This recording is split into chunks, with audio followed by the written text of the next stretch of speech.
Belə, Brunner nə deyir? Brunner deyir ki, kognitiv öyrənmə nəzəriyyəsi var. Yəni bu nəzəriyyənin yaradıcısıdır. Adam kognitiv psixologiyanın sahəsində belə deyək də inkişafına çox böyük təkan verir. Adamın kognitiv düşünmə ilə bağlı dedikləri budur ki, yəni uşaqlar özləri öyrənməlidir. Uşaqlar öyrəndiklərinə bir məna çıxartmalıdırlar. Passiv şəkildə əzbərləməməlidirlər. Tədqiqatçı olmalıdırlar bir sözlə. Yəni bir şeyləri təkrarlayaraq, sadəcə olaraq oxuyaraq məlumat əldə etməməlidirlər.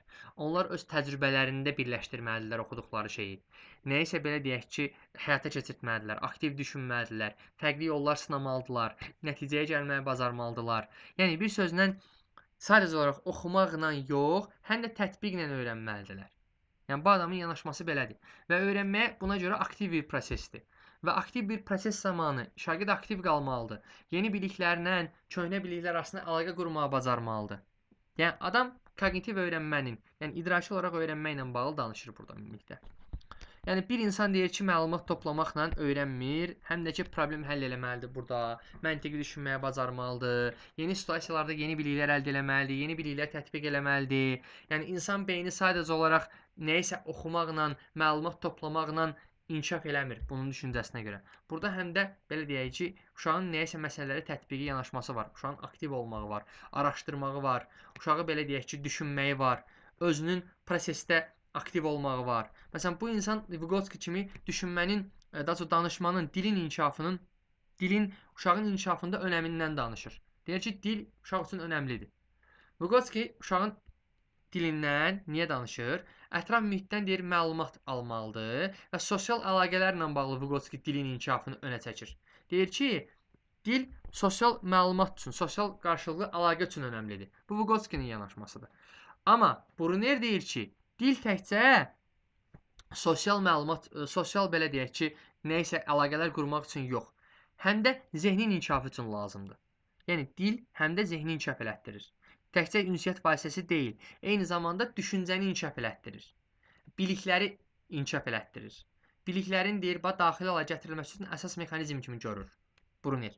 Amma Vygotsky deyir ki, dil sadəcə sosial əlaqələr qurmaq üçündür. Sosial qarşılıqlı əlaqə qurmaq üçündür. Vygotsky deyir, sadəcə olaraq dil nəyə görədir? Mühitdən aldığı məlumatları hər hansı bir cavab vasitəsilə əlaqə quraraq sosial əlaqə qurursan. Amma Brunner deyir ki, dil həm sosial əlaqə qurmaq üçün, həm də bilikləri mənimsəmək üçündür. Yüksək səviyyəli düşüncəni inkişaf elətdirmək üçün lazımdır. Bu belə. Brunnerin Vygotsky ilə belə deyək, fərqliyi. Piagetdən fərqliyi nədir bəs? Piaget deyir ki, uşaqlar müəyyən yaşa çatırlar kognitiv inkişaf nəzəriyyəsində. Müəyyən yaşa çatdıqlarında nəyisə dərk eləyirlər. Məsələn, hissə hərəkətdə filan şeylər var, uşaqlarda xüsusiyyətlər var. İlkin əməli mərhələdə uşaqlarda filan xüsusiyyətlər olur, konkretdə filan, formalda da filan. Brunner deyir ki, yox bu şeylər, mərhələlər yaşla bağlı deyil. Yəni, yaşla bağlı hər hansı bir şey yoxdur. Sən uşağın hər hansı bir idrak mərhələsindən danışırıqsa, onun üçün hansısa yaşa çatmağa ehtiyac yoxdur. Sadəcə olaraq, sən uşağın düşüncə səviyyəsinə uyğun olaraq izah verəsi olsan, o uşaq sən dediklərini başa düşəcək. Əsas məsələ burada öyrədəcəyin mövzunun əsas hissəsini öyrətməkdir. Məğzinin nə olduğunu öyrətməkdir, kökünün nə olduğunu öyrətməkdir. Sən də bunu uşağın başa düşəcəyi dillə desən, yaşının neçə olmağından asılı olmayaraq o uşaq bunu başa düşəcək. Piaget deyir ki, uşağın yaşı çatmasa, idraki inkişaf eləməsə başa düşməyəcək. Brunner deyir ki, yox, nə danışırsan? Sən uşağa düzgün dildə başa sala bilsən, uşağın başa düşəcəyi dildə, beyninin qavrayacağı dildə başa salası olsan, uşaq başa düşəcəkdir. O başa düşür. Sən əsas odur ki, onun dilini tapasan. Belə. Brunner uşağı aktiv iştirakçı kimi görür, yəni prosesdə daimi olaraq öyrənən tərəf kimi görür, aktiv bir tərəf kimi görür. Gələk indi öyrənmənin 3 dənə modelinə. Brunnerə görə öyrənmənin 3 dənə modeli var. Hərəki model, ikonik model, simvolik model. Bax, şəkildən göründüyü kimi. Hərəki model odur ki, uşaq hərəkətlərə baxaraq öyrənir. Hərəkətləri təkrarlayır və yaxud da hərəkətlərdən öyrənir. İkonik model odur ki, görərək öyrənir, vizual olaraq öyrənir, vizual əsaslı öyrənməlidir. Simvolik model isə dil əsaslı öyrənməlidir. Burada biraz hipotetik düşüncədən söhbət gedir. Sən simvolları öyrənmiş olursan, daha çox dil əsaslı, beynində danışdıqlarımızı hipotetik olaraq düşünə bilirsən. Hipotetik olaraq düşünərək öyrənirsən. Bu olur simvolik öyrənmə. Yəni, bunlar da çox böyütmək lazım deyil. Baxın, hərəkət üsulunu öyrənmə, burada deyir nədir? Burada bilik əsasən hərəkət reaksiyaları şəklində mənimsənilir. Yəni, bu deyir əsasən Piaget'in sentimentor, yəni hissə hərəkət mərhələsinə uyğun gəlir. Bu deyir həyatın ilkin illərində istifadə olunur. Yəni biz burada hərəkətlərlə öyrənirik. Sadəcə olaraq hərəkə öyrənmədən söhbət gedir. Məsələn, bir dənə misala baxaq. Deyir, şagirdlər sinifdəki əşyaları, qələmlər, kubiklər, daşlar fiziki olaraq sayıb qruplaşdırırlar. Yəni biz burada nə etdik? Əşyaları fiziki olaraq əllə götürdük, bir yerə yığdıq, qələmləri bir yerə, kubikləri bir yerə, daşları bir yerə və hərəkətlə eləyərək öyrəndik. Bu oldu nə? Bu oldu hərəkə öyrənmə, hərəkət əsaslı öyrənmə. İkonik vizual öyrənmə nədir bəs? İkonik vizual öyrənmədə şagirdlər yeni anlayışları vizual vasitələrdən istifadə etməklə öyrənirlər. Yəni vizual olaraq görərək öyrənirsən. Məsələn deyir, mətndə verilmiş məsələni əvvəlcə sxem şəklində çəkmək, sonra riyazi əmələ keçmək. Bax biz nə edirik? Əvvəlcə sxem formasında məsələni çəkirik, ondan sonra keçirik nəyə? Məsələn, riyaziyyat coğrafiya dərsində deyək. Sənə mətn verilir, sən o mətni şəkil formasına salırsan, deyək ki, hündürlüyü ilə bağlı bir məsələ verilib. Sən o məsələni şəkil formasına salırsan, sözləri, mətni və başlayırsan məsələni həll etməyə. Bax bu vizual əsaslı model olur. Simvolik dil əsaslı modeldə isə daha çox deyir, simvolik formada olanda bilik əsasən dil, riyazi simvollar və ya digər simvollar şəklində yadda saxlanılır. Məsələn, simvollar abstrakt düşüncəyə imkan verir. Siz konkret obyekt bir olmadan yalnız simvollar vasitəsilə mürəkkəb anlayışları başa düşə və ifadə edə bilirsiniz. Məsələn, sən simvolların mürəkkəb anlayışı başa düşə bilirsən, ifadə edə bilirsən. Məsələn, deyir, cəbri ifadə. Və belə bir formada simvollarla işləmək üçün ümumi qaydaları simvolik dillə ifadə etmək. Məsələn, ümumi bir qayda var, sən bunu simvolik dillə ifadə edirsən. Yəni, verilən qaydaları simvollarla ifadə edirsən. Abstrakt olaraq dərk edirsən. Belə. Bu cür düşünmə, simvolik düşünmə adlanır. Məsələn, gəlin belə deyək də, sənə bir məsələ verilir, sən o məsələni həll etmək üçün beyində deyirsən ki, bu hansı məsələnin düsturdur. Bunu həll etmək üçün hansı düsturdan istifadə etməliyəm. Sən tez verilənləri düsturla əlaqələndirirsən. Bu simvolik modeldir. Bunu belə düşünürsənsə, belə formada iş görə bilirsənsə, deməli sən simvolik modeldən istifadə edirsən. Məsələni gördün, riyazi bir məsələdir. Həll etmək istəyirsən, tez burada nə etdin? Yadına saldın düsturu. Və ona uyğun da həll elədin məsələn. Bu simvolik modeldir. Belə. Bu da bundan getdi. Sonra burada hazırlıq anlayışı yanaşması var. Hazırlıq anlayışı yanaşması nə deyir? Bəs deyir ki, Brunner Piaget'in hazırlıq anlayışına tənqidi yanaşır. Belə bir fikir irəli sürülür ki, məktəblər çox vaxt uşağın müəyyən bir kognitiv deyil, idraki yetkinlik səviyyəsinə çatmasını gözləməklə öyrənmə prosesini süni şəkildə ləngidir. Brunner hesab edirdi ki, hər bir fənn uşağın inkişaf səviyyəsindən asılı olmayaraq sadələşdirilmiş və anlaşılan formada öyrədilə bilər. Yəni bu nə deməkdir? Piaget deyir ki, uşağın yaşı çatmamış, o öyrənməyəcək. Brunner deyir ki, ay qardaş, sən uşağa hər hansı bir formada öyrətməyə çalışası olsan, onun dilini tapası olsan, sən onu öyrədə bilərsən. Yanaşması belədir. Hazırlıq anlayışında bundan söhbət gedir. Yəni çox uzadı vurulamayacağam. Nümunə üstündən göstərə başa düşəsiniz. Və cazibə qüvvəsidir. Cazibə qüvvəsini sən ibtidai sinifdə oxuyan uşağa anlatmaq istəyirsənsə, bu abstrakt anlayışda təbii ki.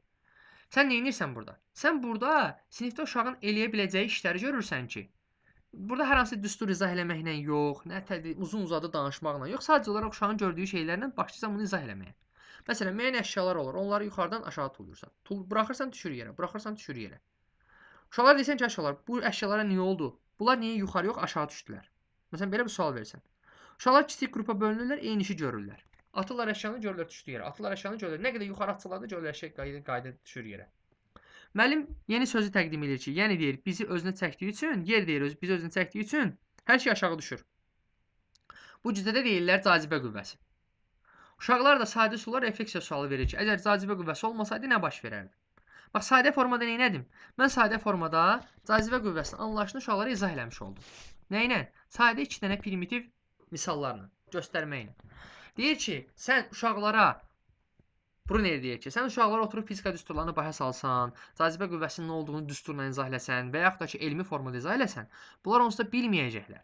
Sən sadəcə olaraq bunlara çalış, vizual olaraq göstər və yaxud da hərəkə olaraq göstər ki, bunlar onu dərk eləyə bilsinlər. Və öyrənmədə də ilk olaraq hərəkə modeldən sonra vizual modeldən istifadə eləməyin tərəfdarıdır Brunner ki, sonunda simvolik modeldən istifadə edərək uşaqlara öyrətməyə çalışasan. Və yaxud da tərcih edək, belə. Hərəkə model, ondan sonra vizual model və simvolik model. Biz hamımız öyrəndə ilk olaraq hərəkə əsaslı modeldən istifadə eləmişik. Bu daha çox belədir. Öyrənəndə insan ilk olaraq hərəkə əsaslı modeldən istifadə edir, sonra vizual modeldən və sonra isə simvolik modeldən istifadə edərək öyrənə bilir. Belə. Gəldik indi burada digər anlayışa. Spiralvari kurikulum nədir bəs? Spiralvari kurikulum odur ki, Brunner deyir ki, sən uşaqlara nəyi söylədəndə onları ilk olaraq asan versiyaları öyrət. Sadəcə olaraq davamlı olaraq bunu təkrarla və getdikcə də mövzunu genişləndir ki, o daha yaxşı öyrənə bilsin. Bu mürəkkəb anlayışları da qavraya bilsin. Və bu formada öyrətmədə spiralvari yanaşma adlanır. Spiralvari model adlanır və yaxud da spiralvari kurikulum adlanır. Məsələn, sən deyək ki, hər hansı bir anlayış öyrədirsən, necə ki, burada cazibə qüvvəsini göstərdik.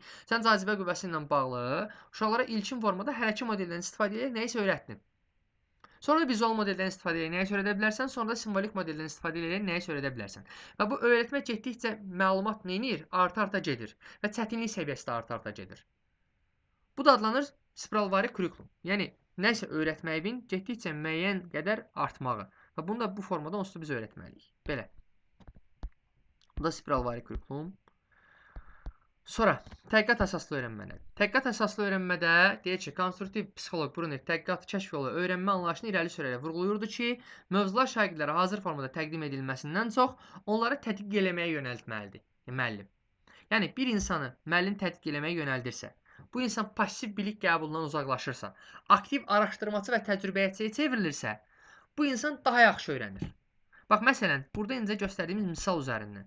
Biz burada biri var idi, uşaq bizə baxaydı, bizi dinləyəydi, biz bunu təsəvvürümüzdə canlandıraydıq.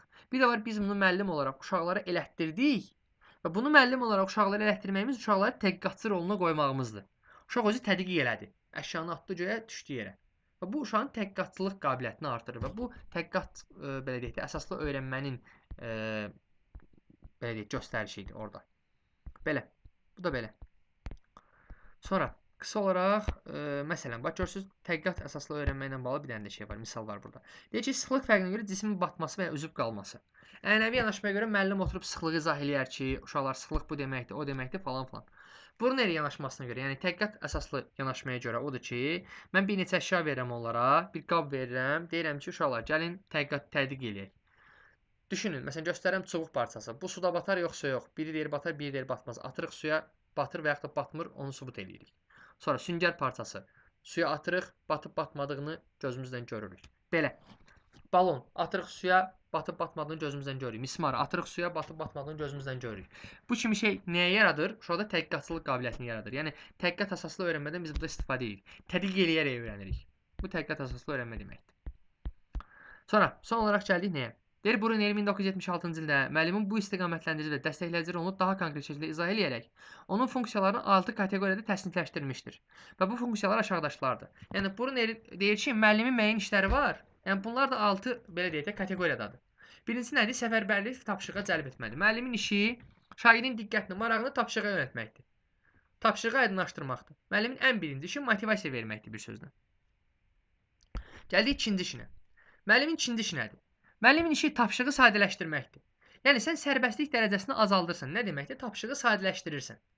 Uşağın qarşısına çıxan çətinlikləri əvvəldən görürsən və belə deyək də, uşağın həmin tapşırığı daha rahat eləmək üçün tapşırığı sadələşdirməyə çalışırsan. Verdiklərini sadələşdirməyə çalışırsan. Yəni öyrənməni idarə olunan bir hala gətirirsən. Tapşırıq çox çətindir, uşaqlar bunu eləyə bilməyəcəksə, sən yönləndirici köməklər eləyirsən uşaqlara. Dəstək göstərirsən bir sözlə, belə desək. Bir sözlə burada bax gizdən istifadə eləyirsən, yəni burada scaffolding eləmiş olursan. Kömək eləyirsən çünki uşaqlara. Sonra istiqamətin qorunması, davamlı öyrənməni təmin eləmək. Mən şagirdin motivasiyasını qoruyub saxlamaq belə deyək xüsusiyyətim olmalıdır. Kateqoriyasından biri də budur, 3-cü kateqoriyası. Diqqətini yayındırmadan tapşırığı deyir, idealda onu hissələrə bölürəm. Yəni müəllim nə edir? Şagirdin motivasiyasını qoruyub saxlamağa çalışır. Diqqətini belə deyək də tapşırığın icrasına hələ də fokuslanmaqda çalışır daha doğrusu. Sonra gəlik 4-cü nəyə? Əsas xüsusiyyətlərin vurğulanması, əsas məqamların vurğulanması. Vacib anlayışları, mühüm fərqləri, səhvləri vurğulayıram, şagirdin diqqətini əsas cəhətlərə yönəldirəm. Mən nə edeyim? 4-cüdə mən uşağın səhvlərini dediyim, vacib anlayışları dediyim, fərqlərinin nə olduğunu dediyim. Yəni vacib olan şeyləri vurğuladım. 4-cü belə deyək ki, hissəsi budur. 4-cü mərhələsi deyək ki, budur. Sonra məyusluğun idarə olunması. Uşaqların qarşılarına çoxsaylı səhvlər çıxa bilər, yəni gördükləri işlə bağlı və müəllim bu hallarda şagirdin emosional vəziyyətini nəzarət eləməlidir. Onun ruhdan düşməyinə qoymamalıdır. Bir sözlə belə desək, yenə motivasiya verməkdən söhbət gedir. Sadəcə olaraq burada ruhla bağlı motivasiyadan söhbət gedir. Bax burada istiqaməti qorumalı idi. İkinci hissədə tapşırığı belə deyilməli. Birinci hissədə əvvəlki hissədə motivasiya verməli idi. Birinci dərsə girişlə bağlı motivasiyadır. İkincidə tapşırığı sadələşdirirəm. Yəni scaffolding eləyirəm. Üçüncüdə istiqaməti qoruyuram. Yəni belə desək ki, şagirdin motivasiyasını qoruyuram o formada ki, tapşırıqdan yayınmağa qoymuram. Fikrini, amalını tapşırıqda saxlayıram. Sonra dördüncü nə idi? Vacib məqamları vurğulayırdım, belə səhvlərini bildirirdim. Beşinci, uşağın səhvlərinin hər hansısa bir məhsulla bağlı, yəni sondakı nəticə ilə bağlı məyusluğu var isə onu idarə etməyə çalışırdım. Altıncı isə öyrənməyə dəstək verəcək nümunələr gətirirdim. Modellər və yaxud da qismən də həll yolları təqdim edirdim. Yəni uşağa bir sözlə kömək eləyirdim də. Qısacası forması budur. Nümayiş elətdirmək deyir, o deməkdir ki, müəllim şagirdə öyrəniləcək bacarığın məsələyə necə tətbiq ediləcəyini göstərir. Yəni mən nə isə göstərirəm, kömək eləyirəm burada da bir sözlə.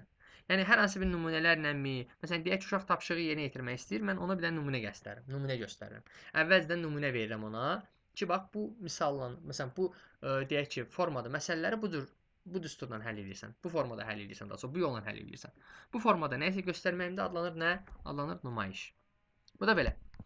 Deyir, nəticə etibarilə Bruner koqnitiv öyrənmə nəzəriyyəsini öyrənmənin aktiv, strukturlaşdırılmış və çoxsəviyyəli bir proses kimi təqdim edir.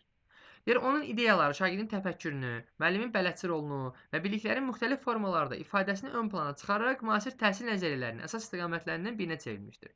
Yəni Bruner deyir ki, uşaq aktiv olmalıdır, prosesdə əsas iştirakçı rolunda olmalıdır, belə. Və müəllim də onlara yol göstərən bələdçi rolunda çıxış eləməlidir. Bu da Brunerin ümumi olaraq belə deyək ki, dedikləri.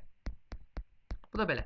Bruner haqqında bizim deyəcəklərimiz. Tədqiqat əsaslı öyrənmədən danışdıq və koqnitiv öyrənmə nəzəriyyəsinin nə olduğundan danışdıq və bunun yaradıcısının kim olduğundan danışdıq.